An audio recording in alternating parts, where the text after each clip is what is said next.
Hate crimes towards Asian Americans have skyrocketed in the wake of the coronavirus outbreak. From racial slurs to violent attacks, bigotry and intolerance plague the news and social media every day.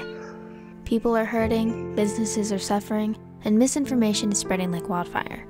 We must understand the consequences of the prejudice that has risen from this event, and how it must be addressed. But first, let's talk about the virus itself. The word coronavirus is an umbrella term used to describe a family of viruses, with COVID-19 falling under this category.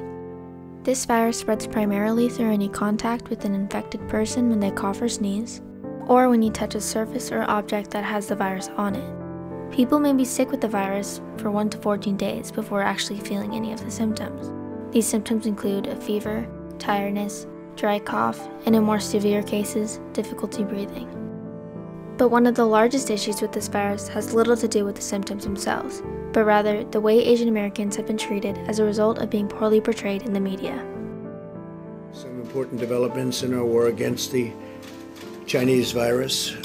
Why do you keep calling this the Chinese virus? There are reports of dozens of incidents of bias against Chinese Americans in this country. Why do you keep using this? A lot of people say it's racist. It's not racist at all, no, not at all. No. And do you think using the term Chinese virus, that puts Asian Americans at risk, that people might target them? No, not at all. I think they probably would agree with it 100%. It comes from China.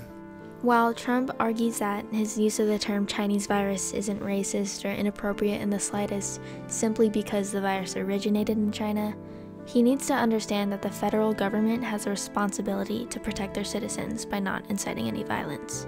In order to do so, they must refer to the coronavirus in its proper terms.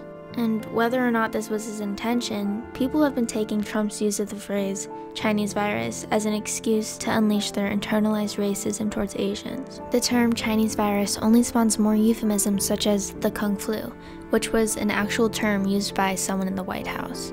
When a reporter in the audience decided to ask the president if he found this to be inappropriate, he simply responded by saying that the Chinese people would agree with his use of these phrases by 100%. However, after seeing the damage that has been done to Asian businesses and Asian people in general, I think it's safe to say that they are not on board with the use of these phrases.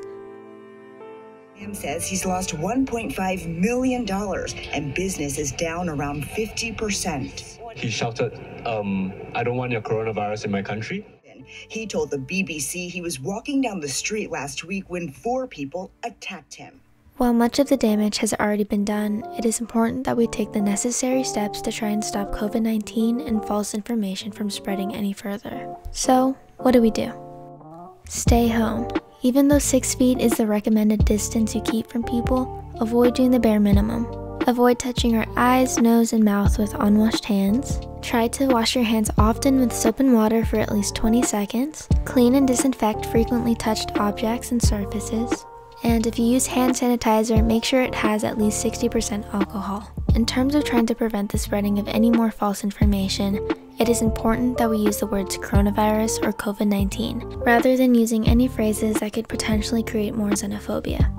And lastly, people must understand that there's absolutely no correlation between one's ethnicity and the likelihood of them having this virus.